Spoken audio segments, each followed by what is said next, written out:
just letting you know that I put his clothes in the trunk. Are you ready to call him? Too loud, man. Tell him to put his clothes in the trunk.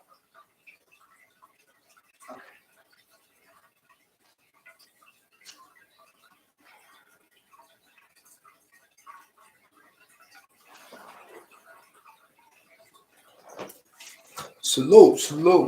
Salutes.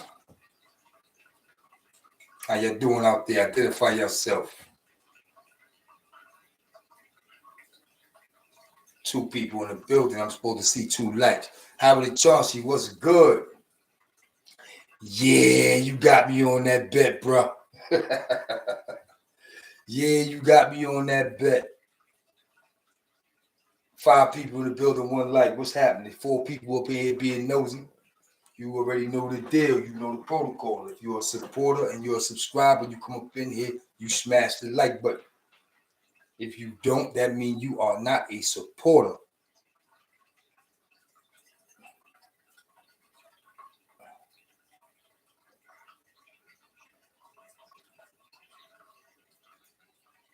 What's popping? I will match whatever bike you purchase. Oh, that's dope. Because I was going to tell you to shoot it back for charity, no doubt. I was going to tell you to shoot it back. So Sunday at brunch, I'm going to have a bike and a receipt. That's promised. Real talk. Listen, man.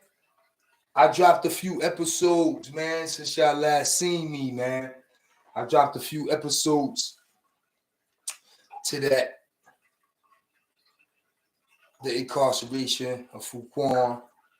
I gave y'all the teenage love, two episodes, and then I gave y'all the banger, the finale, the queen that saved my life. I gave y'all that. What's poppin'? Have y'all been checking those out?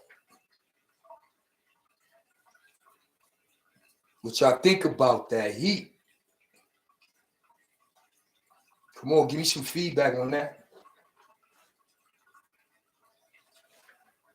Y'all ain't got no feedback on that?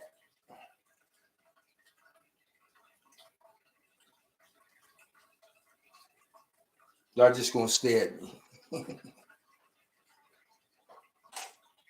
Well, hold on. This dude keep telling me.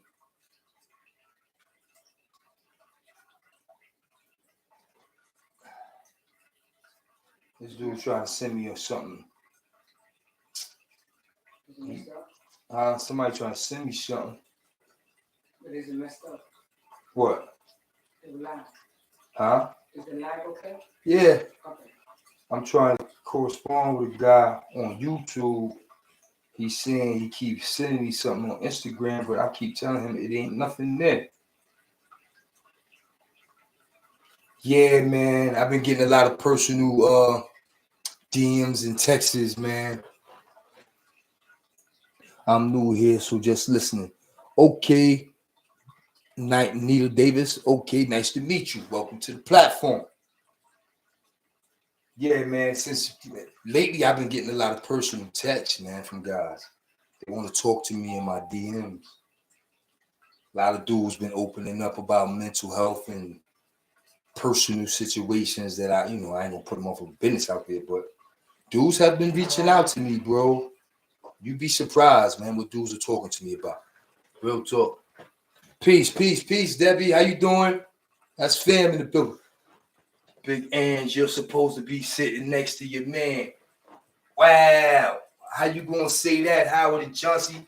I ain't never had the red seat in the building. You blowing it up. What's poppin'? You blowing it up. Yeah, man. Like I said, man, I've been getting a lot of messages from dudes, man, since that mental health segment. Nah, don't worry about it. You good. I've been getting a lot of text messages and personal messages about mental health, depression, and shit like that. Shout out to my little man. My little man hit me up today and expressed that he was going through some depression. And he felt the need to tell me. That shit touched me, man. So I just want my man to know, hold his head if he watching, or if he gonna watch it at a later date. Hold your head. You know what I'm saying? Big fruit feel you. You know what I'm saying? I'm going through it too, baby. You know what I'm saying? But we gonna get the help we need, and we gonna become better men so we can lead our children. Because he got a 14-year-old son he out there raising. You know what I'm saying? So I need him to get better so he can raise his son. Real talk. John Robinson, peace to the God fruit, peace, salute, salute. Furthermore, I got another phone call. This one is a phone call. I got a phone call from a sister who says she's a subscriber and supporter of the show. And she's been watching the show as of late, as well as other YouTube videos with my name in it. You know what I'm saying? Because you know, once your name in the video, shit just pop up. Because she's a supporter and a subscriber of mine. So she basically reached out to me and said she wanted to come on the platform and dialogue with the people. She wanted to talk to my people. She also enjoyed the mental health segment I had last week. So y'all know me, I'm always down for great content. Plus, let's not forget, it's the month of October, which is Domestic Violence Month. I thought it would be a good idea to have a sister on the show. I promised more female guests, and I'm delivering. And I'm delivering in the right way. What better way than now, today, to discuss domestic violence? What better day than today? So without further ado, we're gonna call the sister. We're gonna call the sister Delores, behavioral health consultant, as well as a domestic violence advocate. So we gonna call the sister and see what she got to say. She want to dialogue with the people. I'm quite sure y'all want to engage in conversation with her as well. So we're gonna do what we do at the Big Fruit Podcast.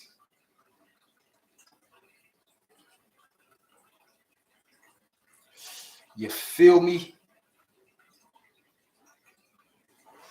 We gonna get it. We gonna make it. We gonna make it.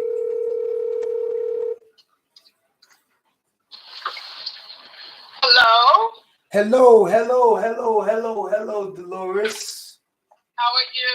I'm fine. Can you hear me?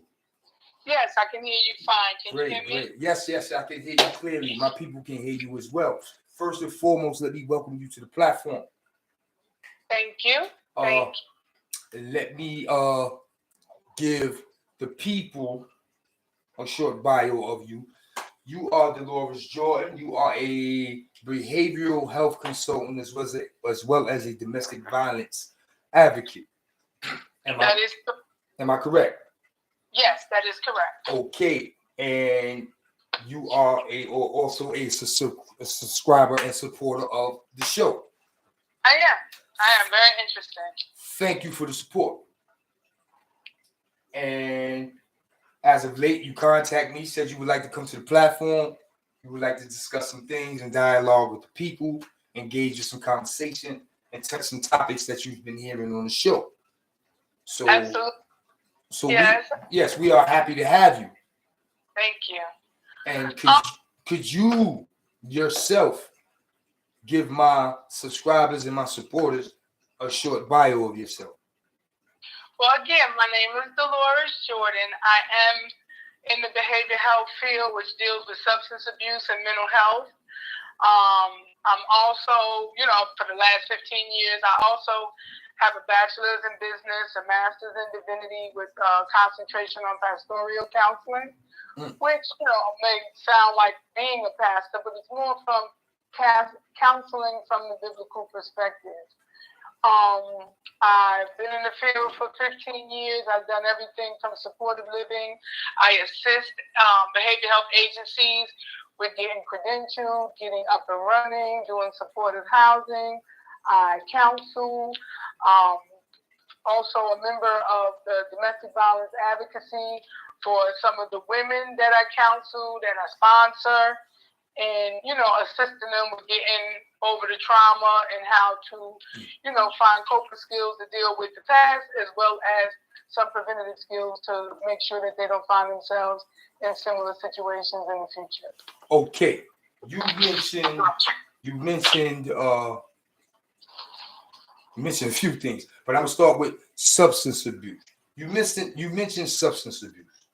I would like to elaborate on substance abuse for my subscribers. Okay.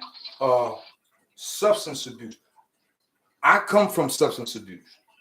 I was born into substance abuse. My mother and father were heroin addicts, and they dealt with that disease, right? And it was extreme because not only was I born into it, my older sister, may she rest in peace, my mother and father lost their first child due to drug conception during drug use and a birth during drug use. So my sister didn't make it. May she rest in peace. I made it, but I was still born into it. Furthermore, so when you're born into that, how does that affect the way you function from there on? I mean, just the fact that you were born, when you say born into it, the one misconception... You sound muffled. The one... That's better. Misconception about substance abuse users, is that any better? Yes. Is that a lot of times from the outside looking in, we only see the addict. We only see the person that's on the drugs. We don't see the effects that the addict has on the family and the whole dynamics of the entire family, from the children to the parents to the spouses to the siblings. I mean, when it comes to substance abuse, it deals with so many different aspects of the family in its entirety that gets overlooked, which is why they have other agencies like Al-Anon and Alateen and different counseling and therapies for the family who didn't use the drugs at all. So obviously from, the fact that they have those services, it shows, or should show that there's a large effect that goes on to other people, especially the children, because they're in direct contact with the addict, they're in direct contact with the trauma. And that causes all kinds of other problems. It's individual, so I can't give you a blanket that everybody goes through, but it could be anything from becoming abusers themselves, drug abusers themselves, to becoming extremely violent, to becoming extremely depressed, suicidal. I mean, it just takes its toll in so many different forms. I would be, remiss to try to say there's like some cookie cutter, things that everybody is going to go through. Okay. You also mentioned assisting with housing, right? Now, supportive living. That's the correct terminology. Supportive living. You mentioned supportive living. Now, a lot of my supporters and my subscribers, we come from a place where we have family members that are in and out of institutions, or maybe younger cousins and younger sisters that's single parents, so they're in and out of shelters and things like that.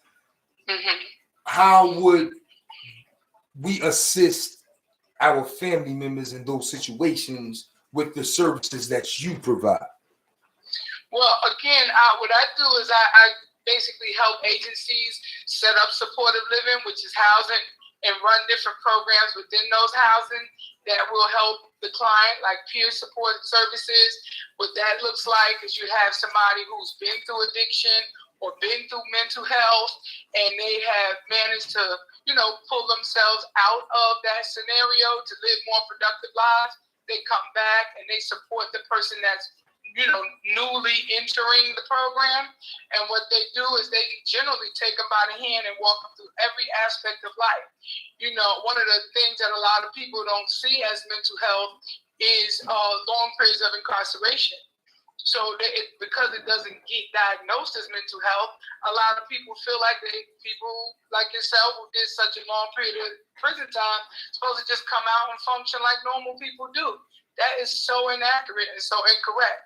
So what we do is, even with people who have long periods of incarceration, we treat it like a mental health diagnosis, and we still give people in the peer support world the opportunity to work with these people, help get them reacclimated into society, help them walk them through everything from getting a social security card, a driver's license, going down to apply for services, learning how to get a bank account, learning how to use a debit card, learning how to, just get back acclimated in society, getting caught up in technology and the different things that may not have been around when they got incarcerated. So those are things that just help foster them being successful out in civilization, and to hopefully prevent the recidivism rate and them going back and forth because they haven't been properly prepared for the outside world. So all of those things is encompassed in the supportive living, not just putting a roof over your head, right, but to make sure that you can have all the support you need to get acclimated back into society.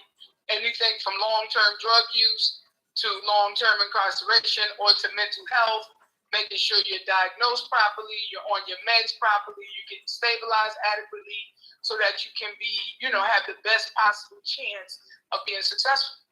Yes. I asked that question because I know it's a lot of us out there. We have our own lives, and, sometimes things be hectic, and we want to provide assistance for other people or our family, and we can't. And such services that you provide are very needy. Mm-hmm. Now, yeah, I definitely believe that. Yes. Now, could you touch on the behavioral health a little bit for me? Yeah, behavior health, again, the reason I'm just kind of giving you some blanket stuff because there's so many things that fall in that same category. I deal specifically, though, with the substance abuse and the mental health. Okay. And as a consultant, what I do is I go into different states, I go into different communities, and I assist people with putting up, adequate programs because I have had such success of putting up programs for myself. I'm often consulted to put up programs for other people. Oh, so hold on. So you're basically creating programs in communities. That is correct. Oftentimes we go into these communities and there's these larger agencies in play, and they don't necessarily address the direct need of my people. The cultural differences prevent them from truly being able to understand our obstacles. You know what I mean? I know people always say the term, it's a black thing you wouldn't understand, but in mental health and in behavior health, that's more accurate than you may know. Right. You know what I mean? Right. But they just really cannot understand the black experience enough to know how to directly address our needs. Yes, someone in the chat, Debbie Carter, she's a Beacon Knight. She said, commend Dolores for her services. We definitely commend you for your services. And we commend you for this tutelage and education you've given us this evening. Oh, wonderful. Glad to be of service. My guy Howard and Chauncey from Brooklyn said, what state is she based in? I'm in the state, well, I'm actually in 3 states currently. That would be Baltimore, Maryland, Charlotte, North Carolina, and Louisville, Kentucky. Okay, there you have it. She's pulling up in 3 different states. So if I got people subscribed to me and supporting me in those states, there you have it. Okay, you also mentioned your education. Could you tell us about some of the degrees or anything like that you have, or certifications? Because I don't want my subscribers to think you just up here running your mouth. So let us know what your credentials. Okay, I got a bachelor's in business. It's a bachelor's of science. It's a little different than a BA, so it's a BS. And all that really means is that I'm mathematically inclined. That's so I have a BS in business administration. Not count money. and I also had a master's in divinity with a concentration on pastoral counseling. Could you explain to my people what that master's in divinity means? it means that I could technically be a pastor if I decided to be ordained, which I have not. What I'm more focused on is not so much preaching in a church, but from the counseling aspect, where I counsel from a biblical perspective and not just from a clinical perspective. I think that a lot of the mental health and the substance abuse that I deal with is spiritual in nature. And until we address the spirit man, we can't really address the total man. You know, I'm more of a holistic person and deal with health and healing from a holistic approach. And you can't do that without addressing the spirit. Okay. All right. There you have it. She has credentials. Now, a lot of things we've talked about tonight deal with numbers. You said you're mathematically inclined. Mm-hmm. Do you have any statistics that's a support that can support anything that you said this evening? Because some people, people like we need to see the paperwork, right, gentlemen? Mm-hmm. We need to see they the want to paperwork. they want to see the receipts. I get it. You know what I'm saying? Just to kind of qualify myself, I'm not just a person that went to school and got some education. I come from South Jamaica, Queens during the height of the addict. My family, too, was dysfunctional to the all-time high. Anybody heard of Cypher Sounds out of Queens? They all my cousins. I grew up in a nation, being affiliated with the nation, 5 percenters and the whole nine, but I also realized that very young, I also realized that if I wanted to have any chance whatsoever at success, that I needed to put the drugs down, the alcohol down, the weed. I need to put the substance down, and I need to learn how to think and function in the world around myself without the assistance of substances. And I need to be able to understand or come to some level of understanding what the world was going to expect from me and how to, exceed my current situation. But I come from, the bottom of rats, roaches, inhumane living, took, foster care system, New York City, foster care system. So don't think I'm just some black woman up here who went to school and got some degrees. Let's get that clear. Thank you. Number two, I, was a victim of domestic violence. I'm talking about like where I was being locked in homes and, on high. You know what I mean? One of my relationships, it was so bad that the police had to literally have a standoff. I had to escape out of a house, all of that. So I'm not this person that don't have no understanding of what domestic violence looked like. But as I began to, after experiencing such trauma myself, I began to look in my neighborhood and around myself and see how many other of my sisters was experiencing very similar situations. And it made me ask the question, not just why are these people so abusive to women, why are these men abusing the women, but why are we tolerating it? So then it made me delve a little deeper into the behavior health. And where does that even come from? Why is that even so prevalent in our culture, in our neighborhoods, in our environment? And I could get on my soapbox about how the extreme abuse traces all the way back to slavery. But that's too far back to go for some people and for some people to understand. But what I will say is that a third of all of the men who are abusive to women were abused themselves. 1/3 were victims of abuse at one point in their lives. What I will also venture to say is that we as women, as mothers, as from our perspective, we got to do better in not allowing our children to witness us being abused. Because the effects that it has on our children are long-lasting effects. Young men, the first woman they love is their mothers. And when they watch you in an abusive situation and they can't protect you, they can't do anything about it, right? And then you stay with your abuser and then you protect your abuser. You don't press charges. You don't do any of those things to your abuser. You send out a message that says that that's what love looks like. That's what love is supposed to look like. So unfortunately, a lot of those mixed messages get handed down to our sons. And I'm talking about a mother of 3 boys, gets handed down to our sons, and they think that that's proper. That's how, my father beat my mother, she still loves him. In fact, I watch her make excuses for him and his behavior. I watch her go against her families. And, and as I was listening to your podcast, that's what I was hearing. I was hearing, people who have went against their families to stay with the person that was abusive at that time and the trauma that they must have been experiencing on both sides. It's always trauma on the victim side as well as the victimizer. But unfortunately, until we get back to healing and get the focus on the healing and get away from the abuse and the victimizer mentality, then there's no solution. Right. Then there's no solution. All it is a bunch of finger pointing and accusations, and everybody's still hurting when it's all said and done. What I would like to see is that, the victim get the proper help that they need so that they can overcome their trauma as well as victimizer, because 90% of them have been traumatized themselves. And the way they're responding and reacting is based on some trauma they already had as well. And that gets overlooked. Those are the mitigating circumstances that always gets overlooked. You hurt me, I hurt you back, we hurt each other, our families get hurt, so I'm gonna hurt you, and it never ends. It's a never ending cycle. Right. When do we get to the healing? Right. You got to get help first. You got to get treatment. You got to get therapy in order to heal. That's what I did. That's what I did in my life.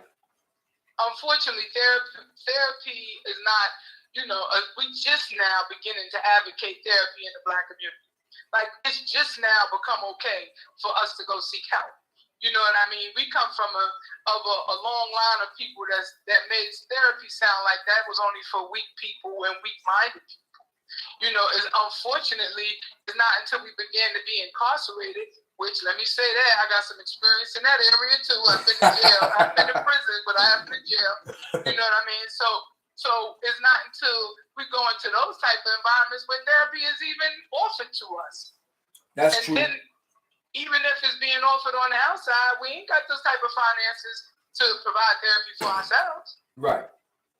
So we find therapy in the church. And if the church don't work or we get church hurt, or victimized in church, now there goes our therapy. There goes our opportunity to get the type of help that we actually need. Right. You see what I'm saying? So you creating a platform such as this and telling your story and venting and getting some things off your chest, I know, unfortunately, it may be harming some people, and that's very unfortunate because I know that can't possibly be your intentions. But I also know that the healing begins when we share our pain. Pain shared is pain lessened. When we talk about our experiences, every 12-step program that they have is a group of people sitting in a circle talking about their experiences. Right. Because I kid you not, it's therapeutic for me to go through this, to do this on this platform. And I enjoy the fact that other people are able to hit me up and be like, yo, bro, I feel the same way. Right. Well, the therapeutic value of one person, helping another person, there's no parallel for that. There's nothing in comparison to that. Nobody wants to sit on nobody's couch and express all of the stuff they've been through and trauma they've been through, and somebody don't have no identification with it. That's why I said, let me qualify myself that I'm not just the type of therapist where I don't have no identification with the trauma, the pain, or how to overcome it. I can only, implore anybody or strongly suggest to anyone that therapy is definitely the way to go if you are still unable to function in society as other people do without violence and extreme violence and hating of each other, hating on each other as the only means of communication you have. You know what I mean? Like, it's got to be some other solution to problems besides more violence. Right. Okay.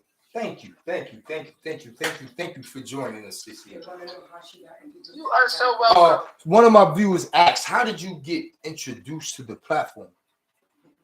Well, I have some, like I said, I'm from the streets too. I'm from New York, and I was just basically sent the platform and was kind of told to check it out, that Big Fruit was on the platform and he was doing his thing, and if you look at it, Southside Queen. I just kind of start following. Let me see what this is about. Plus, I'm in the process of actually I just finished filming a movie. Yeah, I heard about that. Yeah, and get ready to start my own podcast. So of course I was interested to see what that looked like. And it's called From the Dope House to the Penthouse. We do recover. I like that title. It depicts a bunch of recovering addicts, people who come from nothing, come from the gutter, who have managed to pull themselves up by their bootstraps, actually experiencing a great, phenomenal, amount of success in their lives. And we wanted to show the people that we do recover. Everybody don't stay stuck. Everybody don't stay sick. Everybody don't stay fucked up. Some of us pull ourselves up out of that and change the dynamics of our entire families, just by staying positive and doing the work we need to do on ourselves and stop looking for other people to blame, Okay. Thank you. I am definitely going to be looking for the podcast when it jump, and hopefully we could bounce off each other with that. I see some of my viewers engaging in conversations with each other. That's dope. I always appreciate that. So once again, I want to say thank you for joining us. I know you are a very busy woman because you wear plenty hats. So I'm going to let you go. Okay, well, I appreciate you having me. Yes, please. And hopefully you can come back. Okay. That's what's up, man. I appreciate it. Thank you for your time. Peace and blessings, brother. All right, peace. Bye-bye. Hey. That's what's up, y'all. I gave y'all what y'all wanted, right? I gave y'all a host, a female host, as I said I would. That was a very engaging conversation. She had a lot to say. I hope everybody was listening. Okay, on another note, I'm tired as hell. It is my night off from work, and I am done. Word, I am so tight. Howard Chauncey was popping. What's popping? We gonna run it back. I got you. So Sunday, I will pull up Sunday for Sunday brunch. I'm trying to get us another guest up in here Saturday. I don't know. I'm trying. But if I don't, I'm going to see y'all at Sunday brunch. I'm going to have the bike and the receipt to show Howard and Chauncey because I lost that bet.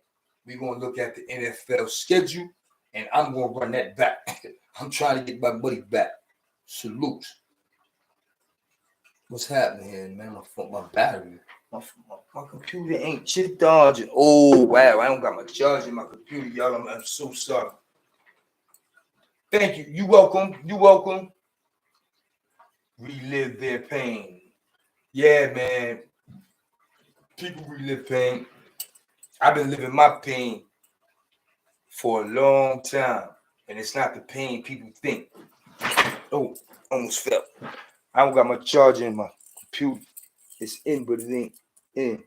But it is definitely trying to cut off from what is happening. Don't tell me I got to get on my maintenance, man. Mess with no electricity in here. Not the night. I am tired. Listen, man, I'm going to get up out of here. It's 14 people in here with 12 likes. Y'all know how I feel about that. I can't complain. I appreciate y'all. It's been a very good evening. I dropped a joint today. It's spinning. That was the end of the incarceration of Fuquan, the queen that saved my life. I will be introducing y'all to the return of Fuquan, life after incarceration. That's what I'm going to be cooking up next.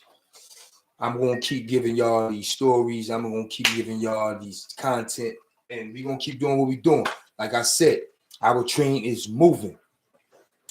And Debbie, I got a surprise for you, Debbie. Mom, come here. Not you, man. He always... Come here. Debbie, I got a surprise for you. Come here. Come here, little man.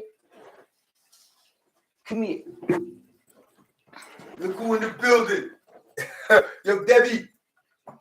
Thank you. She said she loved my podcast. I had to bring your family in the building because you've been rocking with me. Hey, Debbie. Look, Debbie. She all shy. Howard and Chauncey. Yeah, those your people. Big N. She like Big N. Big N, she like Big N. Yeah. I want y'all to get used to this because we're gonna do so many different things with this podcast. Like I told you, my wife got a story to tell her own. She will be telling it. You understand what I'm saying?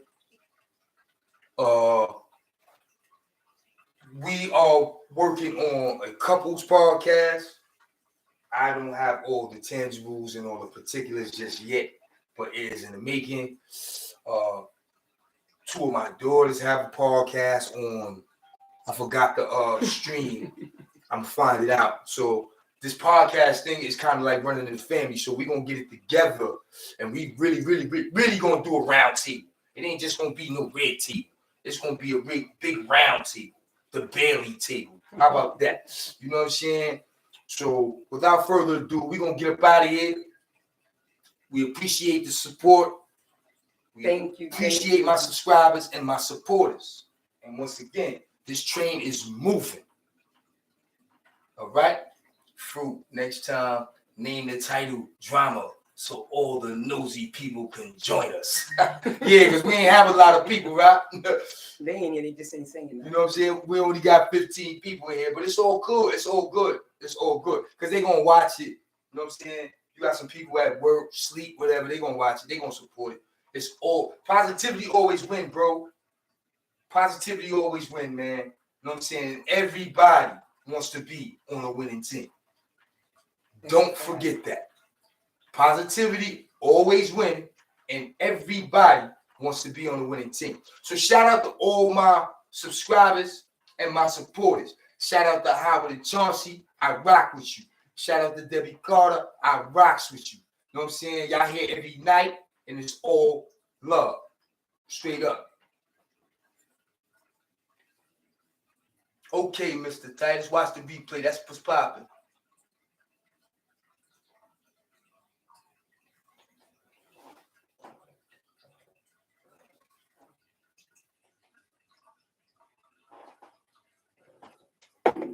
Okay, New York City, 30 South Street. Take a hike. That's my time to go. Okay, we got the trolls in the building. Like I told you, son, the haters and the naysayers are gonna have to eat my smoke, man. All right, Debbie.